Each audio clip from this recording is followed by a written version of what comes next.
Hey, it's Richard from isalon Coaching here. Didn't think I pressed play, but I did. How you going? On Fridays we do an Ask isalon Coaching question, and I got a question today that came through from a salon owner that I talked to actually today, and I just want to ask her a question on what she said to me, so I'm going to do that. If you have any questions for me at all, you can pop them in below here. You can email me richard@isaloncoaching.com, or you can just private message me, and I will include your question next week or when I've got a gap.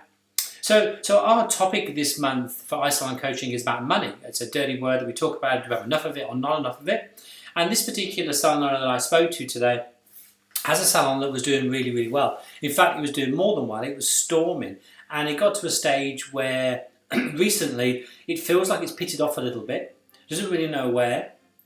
And the question is, how do I turn it around? Which is the million-dollar question. My salon is not as busy as it used to be, and what tends to happen, I'm going to show you now what tends to happen. So there you go, ground zero. We all start here at zero. What we do, we grow our salon at a nice pace like this. It's under control. What happens if you're really quite good at what you do and you've got things just right? You tend to grow like this, really, really huge, and you're making all this money like so. So your takings are big, right? So you're up here, you're getting close to the big 10,000 mark. You're feeling pretty proud, everything's quite good. The only thing is your bills rise just as fast, like they tend to do like that. So your bills tend to go like this, that's what tends to happen. But if you realise that you start losing clients, and it's a while before you realise that you do start losing clients, it tends to dip off a little bit through here. And then you start taking around here is about 9,000. But that's okay, not too bad. But when you get down to here and you start hitting around the 8,000, then your break-even point's above that. You start losing money, The thing is what you want to know is how do we turn this around and get this back up like this, which is what most salon owners want to talk about. Now, I don't have the answer, but I do have some answers to help you. So I'm going to try and do it as best I can, and as quick as I can to get through this if I possibly can. So first of all, you need to dive in and get some questions sorted out. So we need to figure out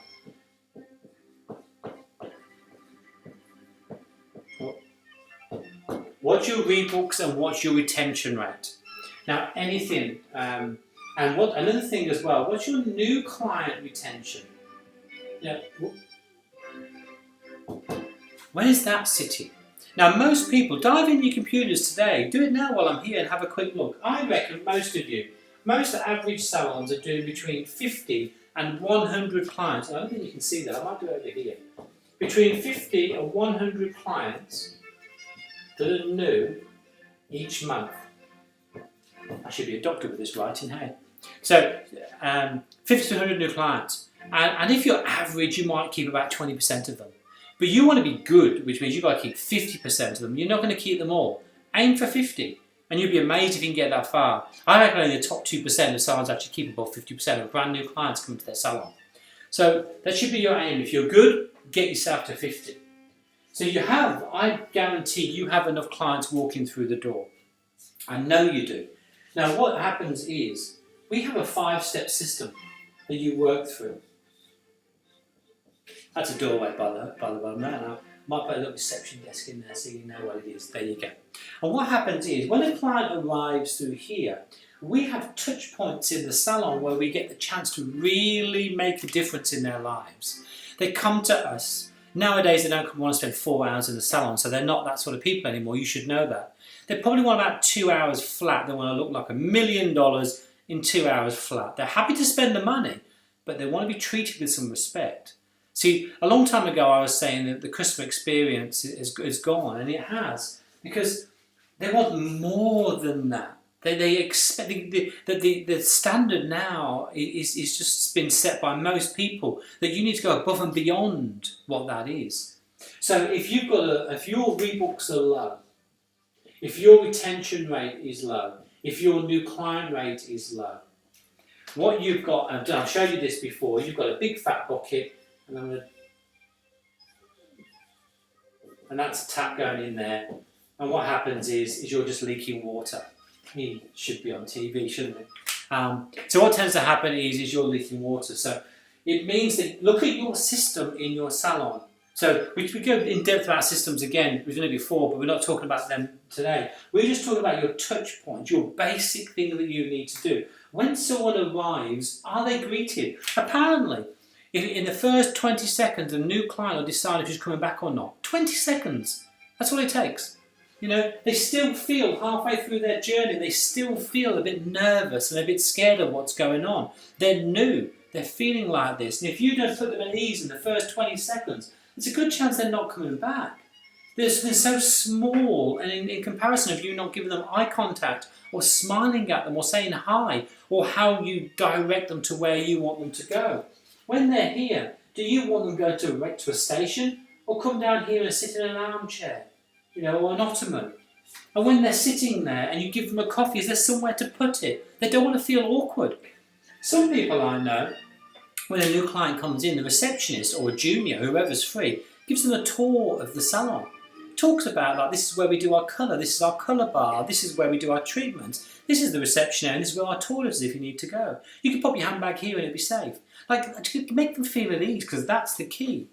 So if you find these are low, these touch points here, something's going wrong, you know. This particular one here, I think we've worked out through here, is just where the work's actually getting done. The hair, the cut, the service, the massage, the waxing, you name it. That's irrelevant at the moment. You know, it's a given when she comes to you that you're going to do a good job. But it's how you treat her. You see, once we have this journey that goes around, once she comes to here and she gets this consultation, it better be good. It better knock her socks off. It really should, because that is the key to the whole journey. It's putting her at ease and relaxing. Are you going to sit down at eye level and make eye contact with her? Are you going to ask her about her makeup? Are you going to ask her what she does in her spare time? Whatever it is, she needs to feel relaxed. Are you going to give her a menu to choose a beverage? You know, what sort of class of person are you after? You see, if you've got your marketing, your branding, your signage, your business cards, your Google page, your web page, your Facebook page, your Instagram page, if they are all bang on to your branding, to your ideal client, and that is perfect, and you have got between 50 and 100 coming in literally every month, and they're your ideal client, and they're not coming back, you're going to run out of clients eventually, because your town is only so big before people have said, I've already tried them, I didn't like them. Didn't like the way they rushed me in. Didn't like the way they gowned me up. I didn't like the way they did the coffee. There's so many things to get right. So you've got to picture this journey as a leader and an owner of a salon. You have to picture that. So what are you going to do when they come in? How are you going to greet them? What words are you going to use? Are you going to touch them in a safe zone? Are you going to shake their hands? That is your decision. You know, are you going to take them to the ottoman or straight to the station and get them relaxed? On that station, you've got things there to make them relax. Is the music set for them? Once they go over to the basin, are they ready? And you may be asking me, why are they ready? Because here, this consultation stage, just there, this should be where the chat happens. It's like a one-on-one personal chat.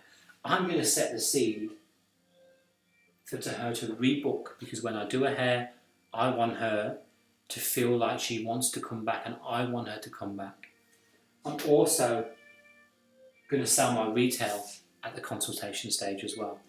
I'm also going to try and upsell my treatment at the consultation stage, and also I'm trying to find out any worries that she has along this path before she leaves with the biggest smile on her face and a bag full of products that she came to me. It all gets done here in step one. And once you've mastered this in step one, your role is to role play with your team, teach your team, make them understand that every step of this touch point, of this client is going to meet somebody, it needs to be perfection. It needs to be beautiful. And it's your job to teach this in your meetings or your training. That's your role. It's not your rep's role. No. It's not Weller, L'Oreal, Goldwell and Schwarzkopf or anyone else that I've missed out. It's not their role to teach you it. It's yours. And how do you know what's good enough? It's whatever your ideal client is and how much they're paying for it. You see, if I went on holiday and I'm a 5-star person and I love being looked after, I want a private butler, I would feel really neglected if I got taught or I Googled and it said it was fantastic and I went to this 3-star hotel and it was a 3-star hotel, I would be upset. I want 5 stars. I want leather. When you want and you expect something, you get it. So if you've got your ideal client down pat, if you've got your marketing, your branding to perfection, and you're getting 50 to 100 people each month, how busy do you think you'll get fast? So this is what I was trying to explain to her, was you need to look at your holes in the bucket, which is what we keep talking about. Mentioned it last week. What you need to realise is who's the weakest link, where is the weakest link, and educate. It's not a bashing system. So we need to look at where are your clients going when they come in. Okay, so nice and easy, find your average spend. Very, very basic, If you don't know how to find your average spend, that's very, very easy. It's the amount of money you've took in 1 week, divide that by how many clients walk through your door. Gives you your average spend. So just for argument's sake, let's say your average spend is 100, nice and easy. And you need to take $10,000, that's what you need to do.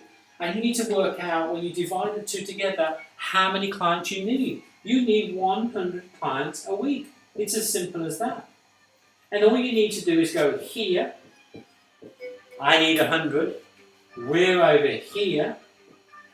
I've only got 50. So I've got to find 50 clients a week to come through the door. So you might have to up your advertising campaign. Get something hyperactive going on. Just get the bombs in the seats. That's what you need to do. I'm a big lover, by the way, and I'll say this now. Give away for free if you have to. But get that 50 a week in an ASAP, because the difference is once they're in your salon, if you have that journey, because don't forget, we don't want 50 nobodies. We're talking about your ideal client here. Get them in any way you can, the 50 clients that you're short, and then make sure that the journey in your salon, the rebooks, the retail, is bang on. So you're capturing them. You've got to imagine if you get 50 in here, let's say you give it away for free.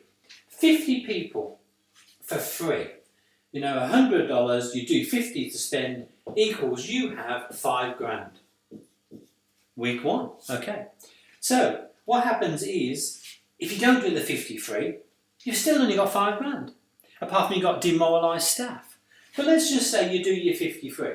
The aim is, remember, we're trying to keep 50% of them, which means you have pre-booked 25 clients. That's 25 clients that you're going to keep and win over year after year after year. That's worth, hopefully, if you love them and give them much love, each one's worth 18,000 to you.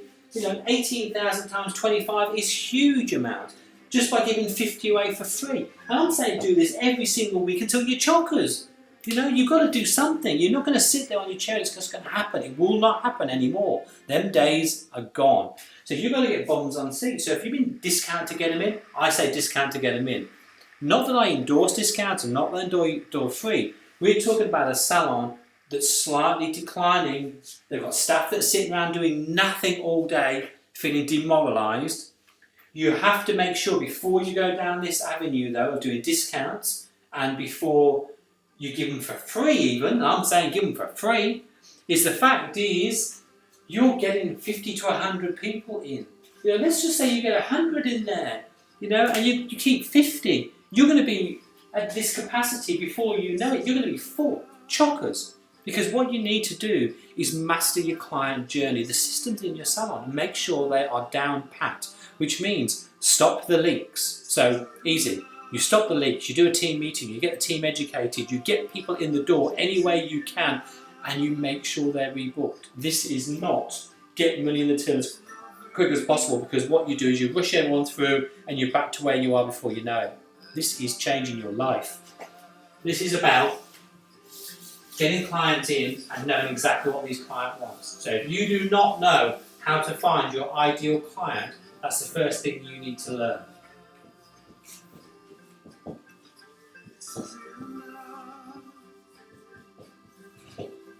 Yeah, who are they? Who is your ideal client? These are the ones that you need. And do you know how to find them? They're there, they're in your database as we speak. You know who they are. Where do they live? Where do they hang out? What coffee shops do they go to? What restaurants do they go to? What cars do they drive? Where do they live? How can you show up when they're there? That's what you need to figure out. Once you can master your ideal client, you just turn the tap on and let them come in. Then you win them over. you've already mastered what's going on in the foundations of your salon. Cool. So hopefully that's answered the question. How do you turn it around really quickly? You don't. But how do you turn it around? Hopefully that's explained it well enough. Cool. Have a cracking Friday, everybody. Any more questions you want to send me, just let me know. Cool dudes.